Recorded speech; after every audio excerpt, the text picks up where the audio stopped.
Good morning, MinneBar. Good morning. How are we?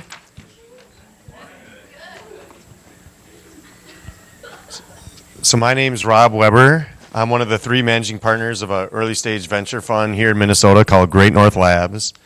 And I'd like to introduce my co-presenter, Mary Grove, partner at Revolution, Rise of the Rest.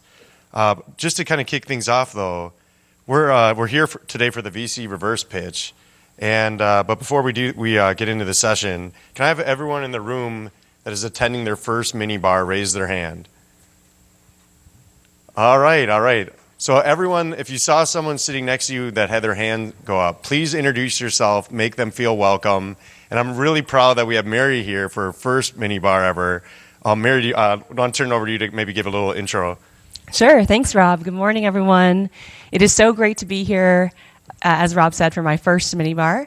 My name is Mary Grove. I'm one of the investment partners at Revolution, specifically on our Rise of the Rest seed fund, which I am excited to share more about a bit later in our session. But I first wanted to just take a few minutes to introduce myself, since I'm relatively new to the tech community here. My husband, Steve, and I moved here pretty much exactly 1 year ago during the height of the blizzard of last MinneBar. So we did not make it, but I'm really proud to be here, and I feel most at home in the tech and entrepreneur community. So thank you, everybody, for welcoming me so warmly. My own personal passion for entrepreneurship comes from my family.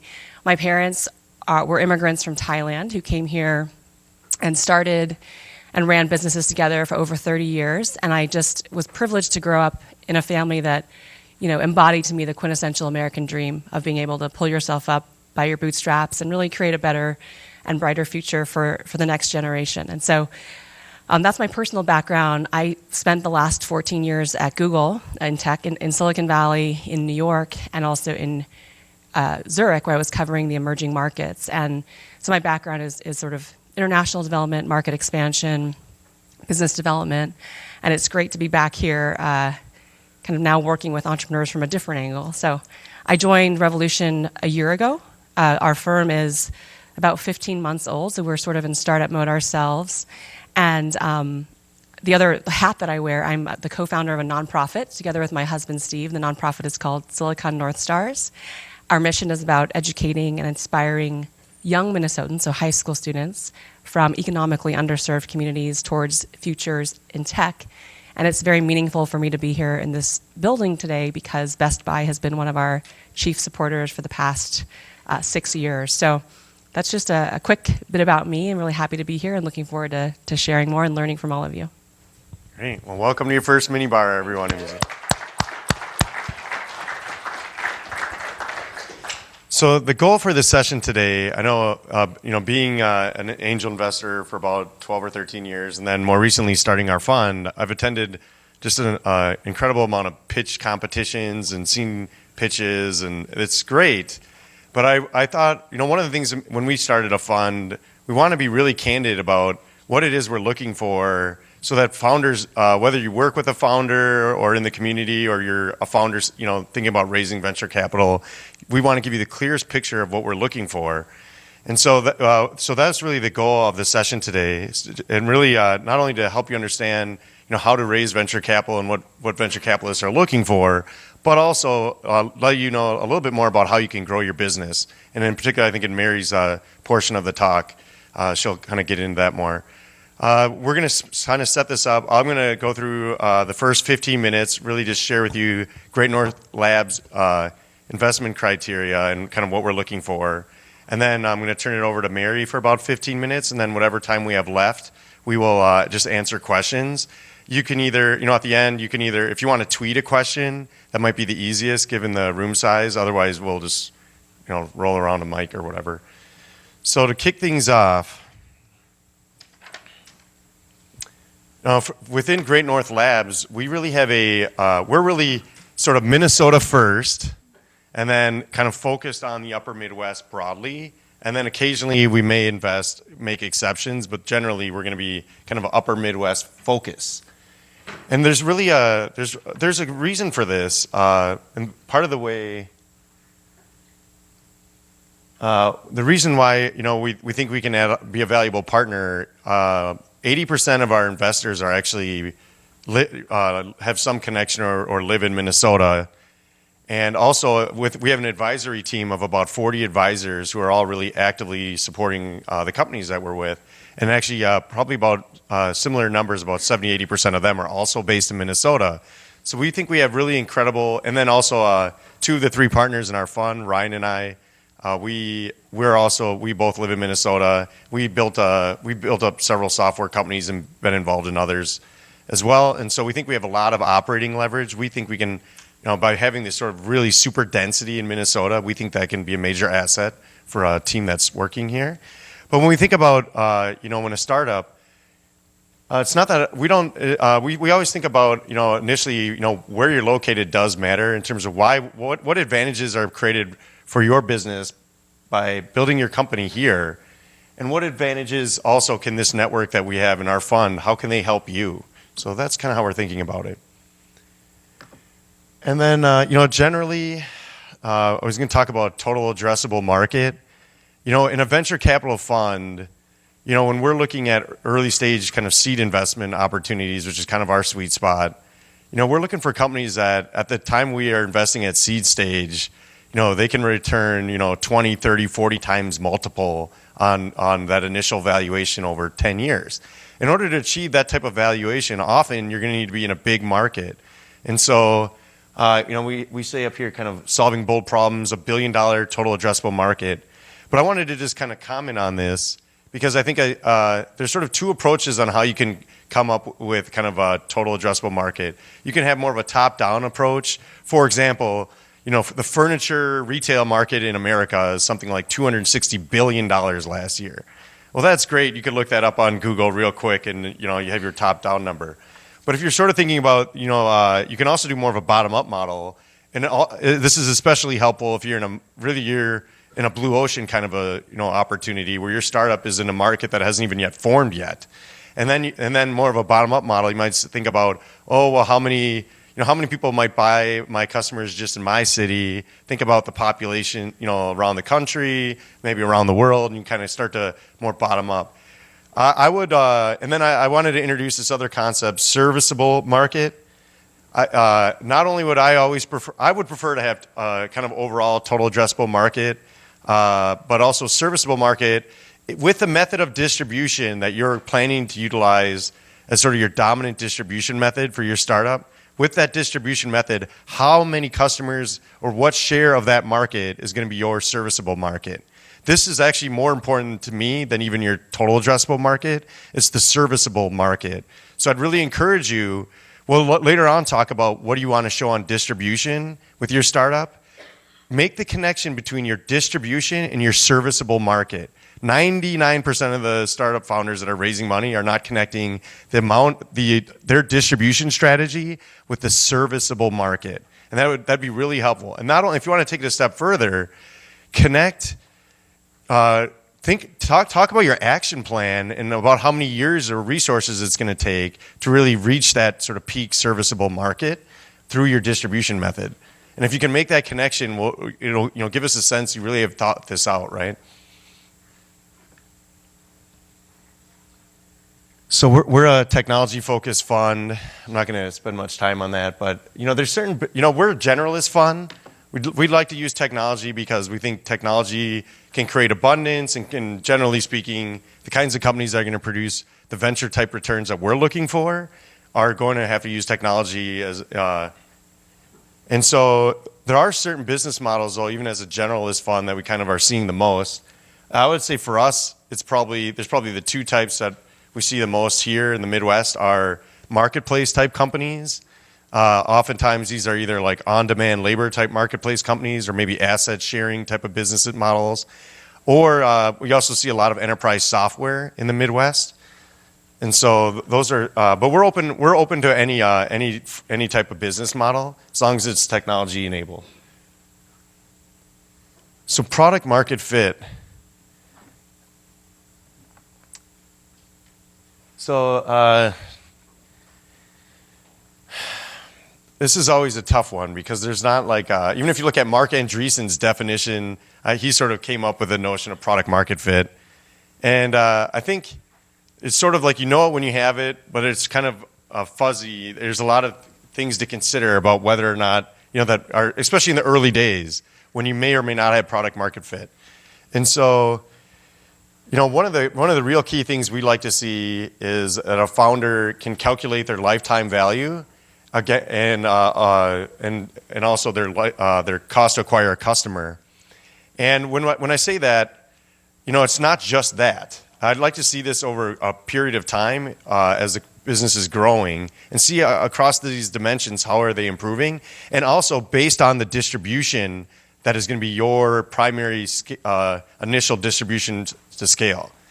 So what's really important, if someone comes to me and they have a startup and they just launched it and they found some really niche search keyword on Google and it's super great ROI, they don't surface that to me. Well, if they surface that to me, I can pretty quickly tell that's probably not going to be a big enough distribution channel for what we need as a venture fund. And oftentimes I think startups, it's great to I'd recommend the book Traction if you want to think about different methods of experimentation for distribution. But generally speaking, when you're a startup, you're just going to need to find one method of distribution that is scalable. And we really want to see that, it's okay that you ran a bunch of experiments and maybe you're still kind of, but at the stage you're raising venture capital at a seed stage, you should be able to articulate, the specific results for your scalable distribution channel. And if there is noise created by some of the experiments, isolate that because I really want to understand that scalable channel.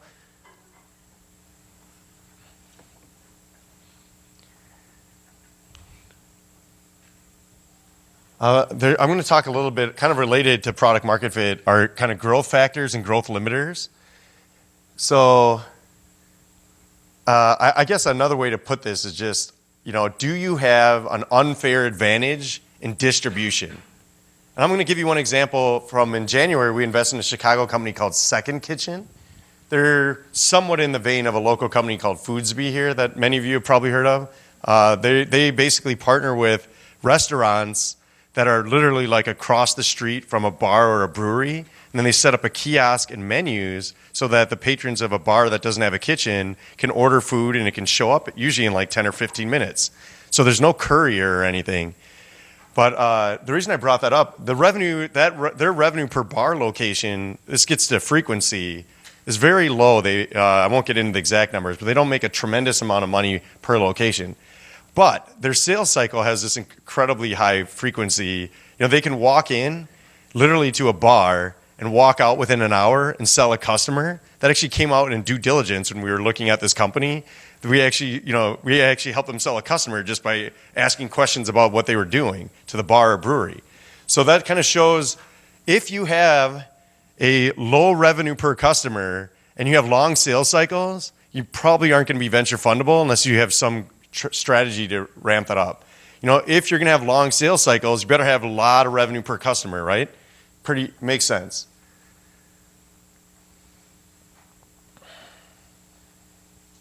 So just a little bit on growth limiters. So I've been an entrepreneur since I was building software companies since I was 16 with my brother Ryan, who's got a couple sessions later. So 23 years of building software.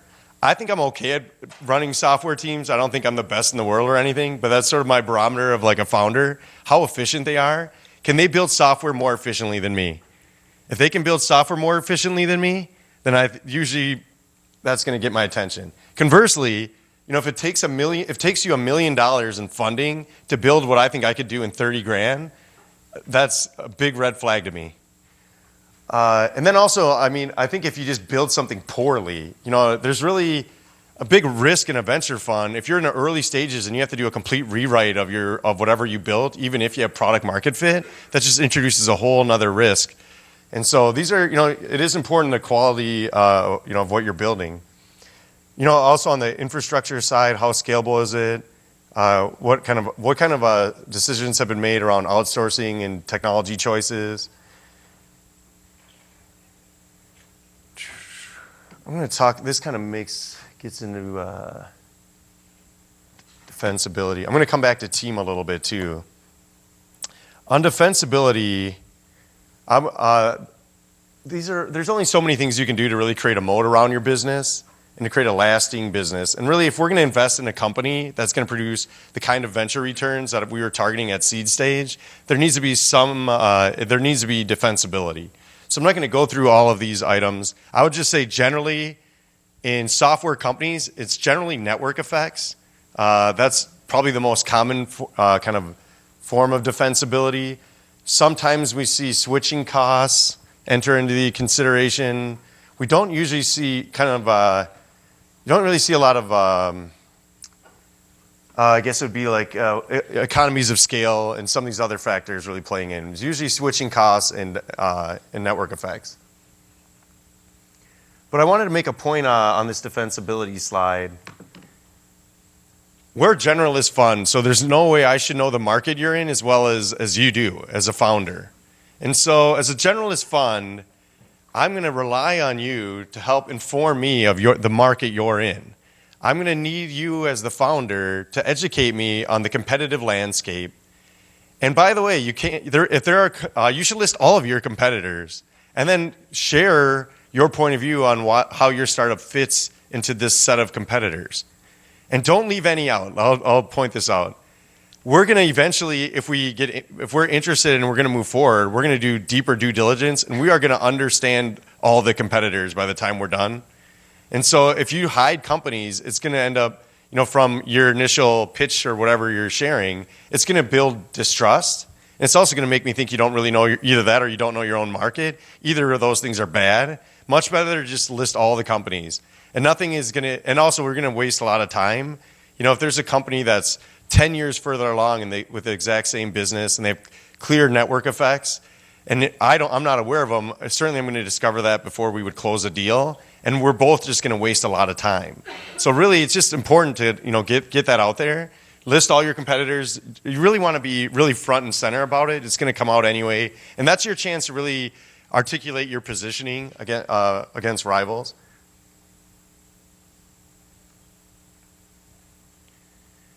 So I did want to talk about team, and then just about wrap it up and turn it over to Mary here. But one of the team really matters. I think probably the portion of a startup founder's pitch deck that gets the least amount of coverage relative to the most amount of importance is the team. And it isn't just the background of the team, where you worked at. It's what I'm looking for is not only where people worked at, but the quality of the activity where they worked, obviously, and what did they achieve? What did they perform? But in addition to that, I'm really one of the bigger risks in just in early stage kind of seed investing is, really the team sizes are so small. One of the biggest failure causes for a startup is just that the founders decide they don't want to work together or pursue the startup anymore. So when you're thinking about how to present who's in your team, you want to think about how did you meet? How did your team meet? Ideally, if you had some history together, you worked together, that'd be great. So we can de-risk some of those interpersonal, issues that might arise, or just let us understand kind of how you work. And by the way, at seed stage, I wanted to point this out. I don't expect any team at seed stage is not the complete team that's going to scale a company. What I'm really interested in hearing about the team is not only, I'm interested in hearing about the skills within the initial team and also enough self-awareness from the founders that they can share with me what do they see as the gaps in their team and what are the priority areas that they need to fill in order to take the next step and scale their business. And I'm looking for, founders that have enough self-awareness that they enough market experience or business experience that they know where their own gaps are and their own self-awareness. And so it's not only just strengths, it's also, listing your weaknesses and how you're going to address that as you start scaling up the business within the founding team. So our fund, we haven't announced the size of our fund, but we're basically, the majority of the deals we're going to do are going to start at seed stage, and then we'll invest in growth stage. We write checks about $300 to $750,000 in seed stage. We're comfortable leading or following around, and then in the growth rounds, we can invest up to $3 million per company. So just to give you that context. All right, so I will turn it over to Mary here. I'll point out a couple things. There's a couple sessions by my partner Ryan. If you don't have an idea, I'd encourage you to go to Developing a Moonshot Idea. He's got some interesting processes he can share with you. And then the Singularity chapter is having a meeting here on future technology and exponential technology. So, thanks.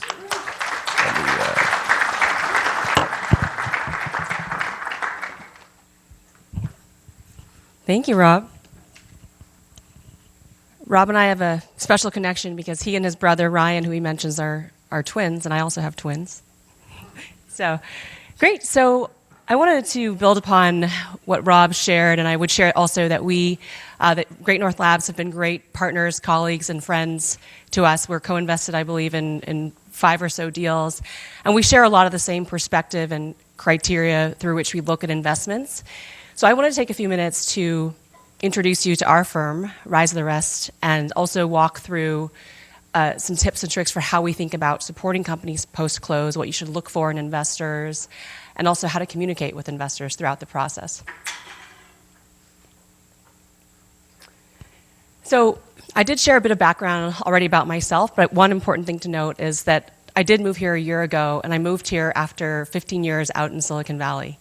And I did so fundamentally because I really believe that that's where the future of innovation, the innovation economy is. You know, it's people are flocking from the coast faster than ever before, and there's just so much opportunity and potential in what we think of as rising cities across America. So our fund, Revolution's Rise of the Rest Seed Fund, is a $150 million seed stage fund focused exclusively on investing all across America, but specifically outside of Silicon Valley, New York, and Boston. And that is because those 3 cities and states get 75% of VC dollars today, right? So we certainly know that democratizing access to capital is a huge need and a huge opportunity. So how did we get where we are today? These efforts really began about 5 years ago. So Steve Case, our chairman and CEO, is also the founder of AOL, himself a great entrepreneur. And in addition to running the rest of our Revolution fund, he and the team took the show on the road starting in 2014. So you may have heard of the Rise of the Rest bus tours, which really began as an effort to sort of raise awareness and elevate the great work that's happening all across the country. And so we have now collectively been on 7 tours, so 38 cities, over 10,000 miles on that beautiful red bus you see there. We're getting ready to kick off our 8th tour on Monday, which will include 4 cities in Florida and also San Juan, Puerto Rico. So as a result of this, we realized that there was just a tremendous gap in opportunity still at the seed stage in all of these great cities across our country. So Rise of the Rest Seed Fund was born. So specifically, how we approach things differently. So I mentioned the $150 million seed fund.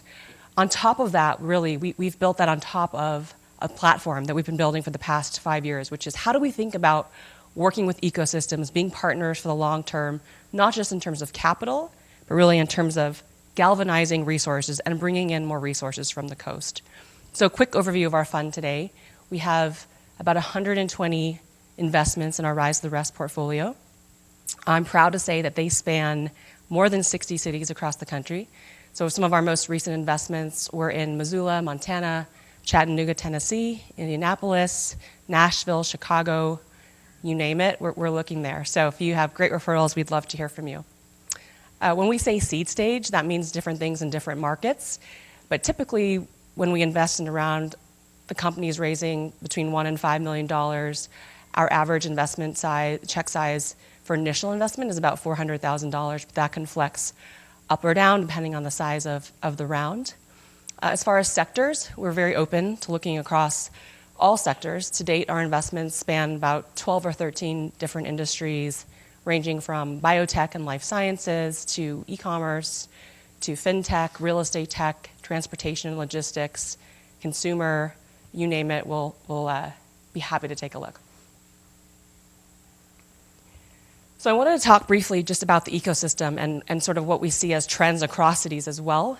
So when we work with an ecosystem, we kind of think of it as the 7 spokes of a startup hub and how we can engage and really help galvanize these different spokes. So we work with, of course, corporations. And I don't need to remind us that we are so blessed here in the Twin Cities to have this unique resource at a scale that very few cities do. So to me, it's a question of how do we leverage those corporates to both support startups and innovation, to sort of transfer talent between the two, and to pilot partnerships with some of our companies. We work with startup community builders, accelerators, excellent groups like Greater MSP, Forge North, Minnesota Cup. We have so many of them here in the ecosystem. Of course, with our fellow co-investors, and we're a pretty tight-knit community who work very closely together. We would love to see more investors join us. Local government. So, of course, the public sector has an incredibly important role to play in building a regulatory environment and policies that make it easy to both, start a company, sunset a company if you have to. Universities, which is an incredibly important part of the ecosystem, certainly from a talent perspective, but also in terms of incubating and supporting the ideas that can come forward in a given community. And we have plenty of that here as well. So tentpole companies, by that we mean startups who have traction, who've succeeded. And we have a quarterly investors breakfast that we hold informally to kind of talk about issues and investment opportunities. And yesterday we were talking about this very issue of how do we get startups who are successful here to scale here, to grow here, and to remain here, to exit here, and to then give back in a virtual cycle of innovation. And we'd love your help and ideas in how to accomplish that. And then lastly, local media. And I really want to underscore the importance of, I think there's a great humility to our community here, but really we should not be so humble about the great work that is happening, about celebrating our entrepreneurs, our achievements, and our success as a community, because it is time to elevate the Twin Cities on the national radar. So our team, quickly, we're a scrappy and small team in startup mode ourselves, but we are really focused on, again, investing, but also thinking more broadly than I think a traditional venture firm, which is all of the ecosystem and platform work that we do via the bus tours, via our community summits, our CEO summits. At the heart of Rise of the Rest, I would say community is the core of our DNA. So I want to spend a few minutes. Rob covered most of these, so I don't want to spend too much time, but I did want to build on some of the points to talk about how we look at investment opportunities. And I think the macro question that I would encourage you to think about is, what type of company are you building, and what is the actual best way to capitalize that company? Because not every company in the world is venture backable or should be, and there are often great ways. And so that's, I think, question number one is the existential question. But to dive into some of these a bit more, so in terms of market opportunity, I would fully agree with Rob that, we as investors look for the $1 billion plus market opportunity, and we want to understand what is that total addressable market, even if you're starting here in your state or city or country, what is the size of the market globally, assuming you have plans to expand beyond the US? So help us paint that picture. The second thing we think about and we obsess about market is this a market-making opportunity? Is it a way of expanding the size of the pie, of moving people or users or capital off the sidelines, not simply reorganizing the existing market? That's not super interesting.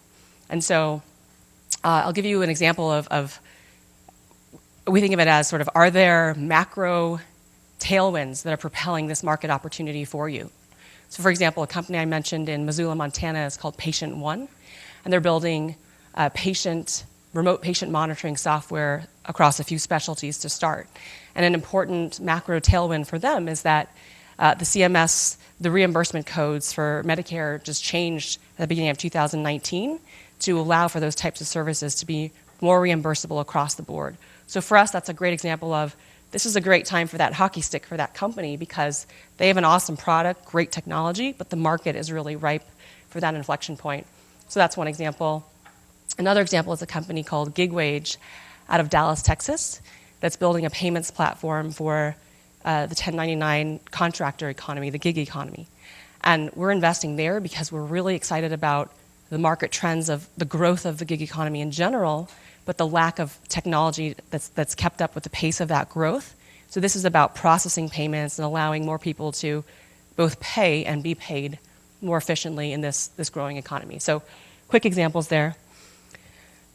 I also would note their competitive landscape, which Rob touched upon, incredibly important to us because we're going to dig in super deeply whether or not we ever share that we do.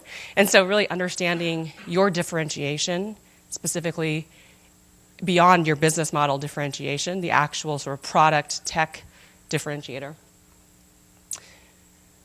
So on that note, product tech defensibility, we think about, do you have IP around this? What prevents someone from coming in and getting a huge influx of funding and just building this more quickly than you? What is that defense that you have set up?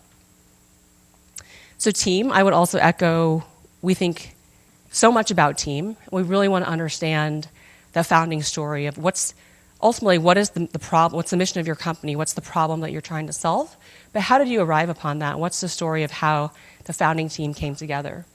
Beyond that, certainly we're very interested in the current team and, again, your self-awareness as a leader about your own strengths and what you want to hire against. And it actually is a really big red flag for us when we find founders and CEOs who want to remain in all capacities for too long. I think a successful company, when they're scaling, has to hire a head of sales, has to hire a CTO. It's a necessary part of growth and knowing when and how to create that. So even if you're a 3-person company, our portfolio companies range from 3-person teams to over 100 people. We want to understand both where you are now, but equally important, what is your growth hiring plan over the next 18 months? And just help us understand how you think about that in a really scalable and effective way. So traction and product market fit, it's a few words, but it's the bulk of, I think, the diligence that we're looking at. So what have you done to date? And more importantly, what is the plan moving forward? So we are certainly investing in your potential, but we are also investing in what you've proven. So what's that early track record? So some of the metrics that we look at to think about, so MRR and ARR, monthly recurring revenue, annual recurring revenue, and what's the model for your growth plan over the next few years. And we've invested in companies who are quite early, but have a very, very solid plan with signed agreements and additional customers in the pipeline for how they're going to get to that plan. So that's one. CAC and LTV, so customer acquisition cost and lifetime value, which Rob talked about, super important to helping us understand your understanding of your business and the plan really for ultimately how to lower that cost and increase that value over time. The third is the business model.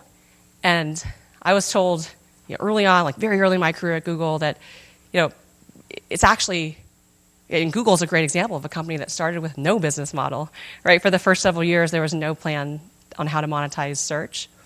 And I think it's effective and important to focus on the product, but equally important to understand what is that long-term opportunity, when will you turn it on? So a business model that is, I think, clearly articulated, laser-focused, and not super complicated. It really scares me when I see a deck that has 3 to 5 business models that build on each other. Simplicity, repeatability is really important. On that note, the sales cycle, and again, the repeatability. So if you're selling an enterprise product or a consumer-facing one, understanding and being able to articulate from clear examples and pilots, this is what the sales cycle looks like for us. This is some of the early data, and this is repeatable. So I would encourage you to test and pilot and show as much data and case studies as possible. As we progress through the diligence process and get very serious about an investment, we always want to talk with customers as well. So that's a part of the process, too, of having people who are not directly within your organization being able to speak to working with you and what the experience is like from their perspective. And lastly, I would flag there the clear go-to-market plan. So if you are growing in your home market, what is it going to take for you to expand to 3 and then 10 and then 25 markets?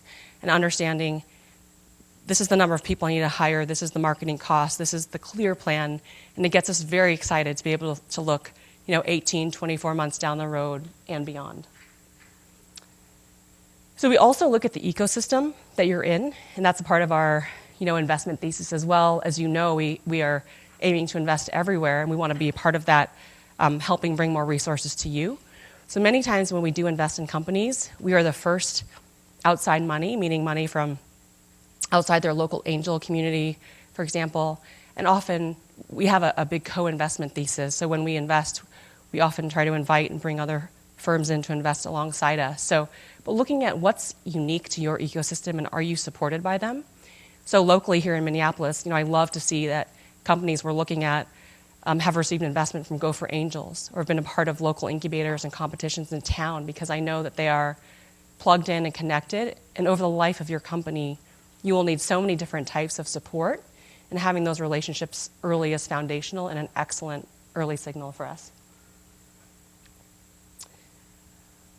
So syndicate. The reason I mentioned syndicate, so who else is investing in this round and who has invested in you to date? Who's on your cap table? And that's important for us because as seed stage investors and working at such volume, so we as Rise of the Rest, we don't lead rounds, we don't take board seats. And that's not because we don't want to be supportive and helpful. I'll share more on that in a moment.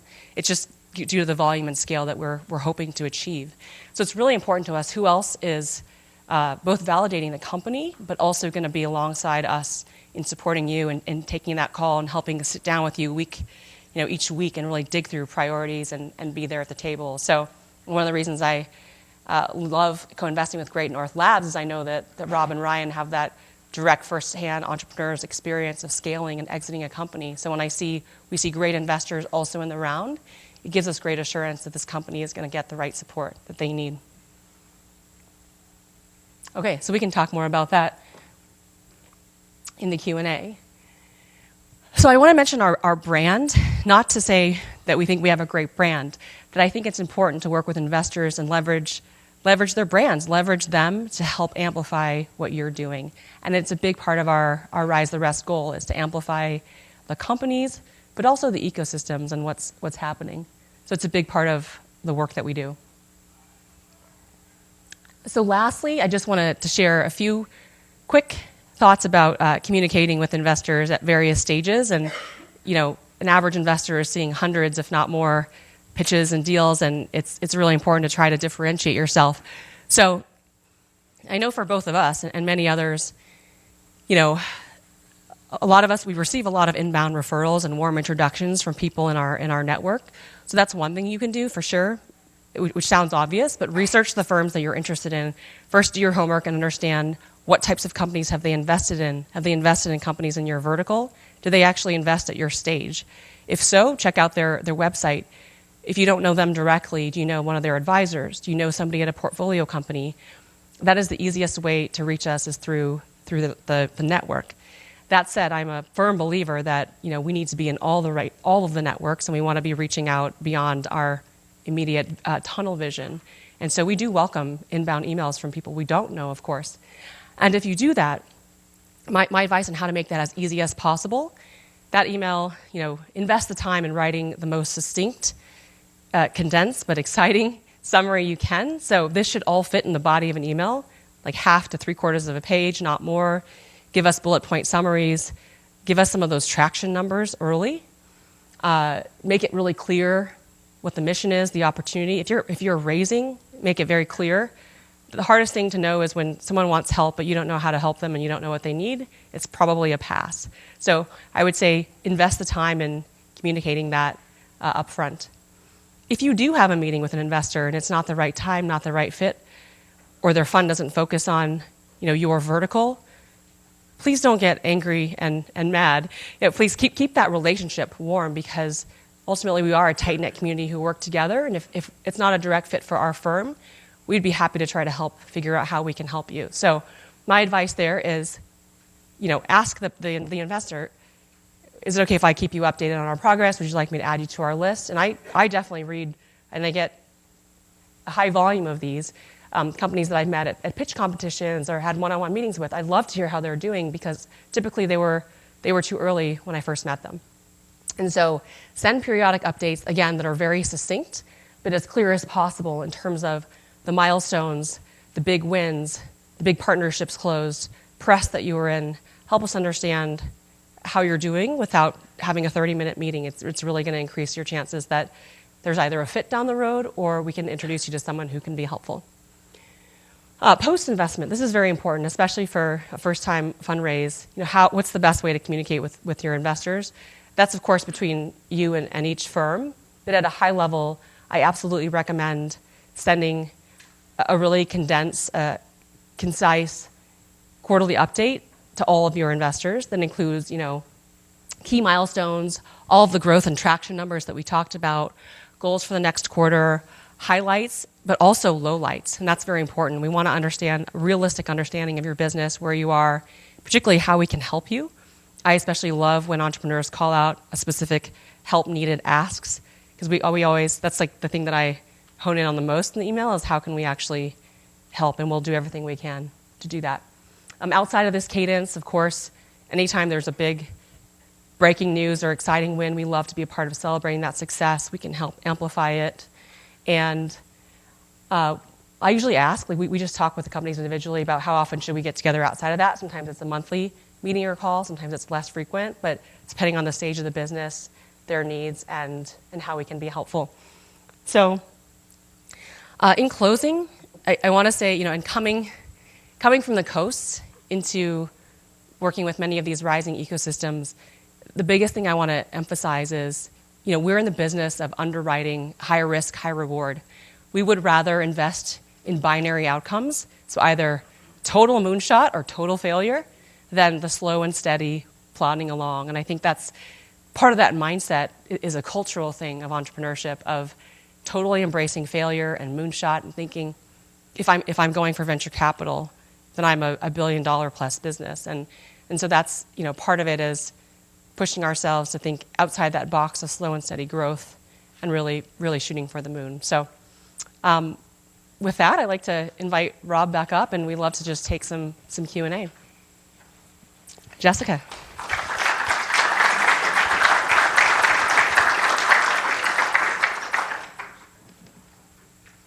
Any questions? Oh. How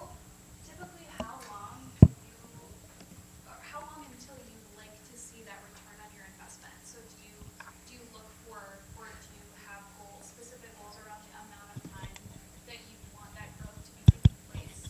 And does it vary a lot, or do you look for a really specific time frame in which you want the return? It's a great question. What do we think about return on investment? I think this is a long-term business, and we're backing you for the long term. So we don't have a clear expectation, but my expectation is 5+ years and possibly more, and that's okay. So when we invest in someone and there's a slide that says acquisition in 18 months, often it's because they think investors want to see that. That's the opposite. I get concerned when I see that. So I think it is really, truly scalable. It's going to take more than half a decade, not in all cases, but that's totally okay.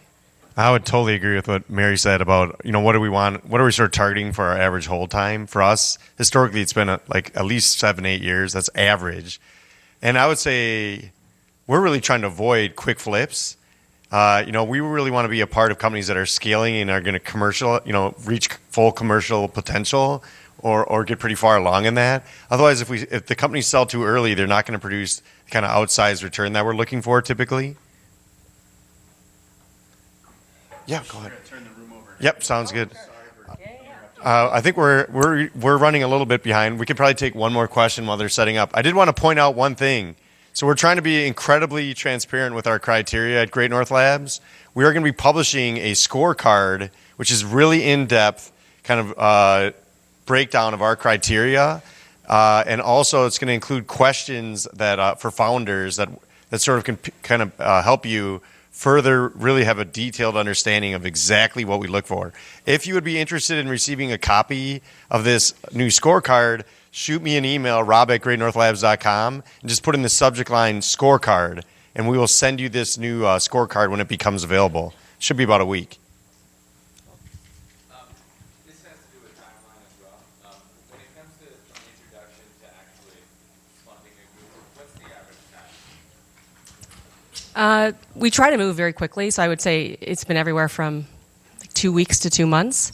Sometimes, if it's longer, it typically is because we get conviction early. We still need to help the company round out their round. So, in the 2-week example, that's typically we're introduced later in the round of funding. But we try to make it, a couple months. I'm not talking 6 or 7 months. But if you are the entrepreneur, I would recommend allowing a significant lead time because unfortunately, it is a long process pulling together the whole round. Yeah, I would totally agree with that. The fastest we've ever done a deal was 8 days. 2 weeks is, like 1 or 2 weeks would be exceptional if you can get a round done. And we weren't leading, a round that got done that fast, we weren't leading. Well, thank you all for being with us, thanks. and have a great rest of the day. Take care.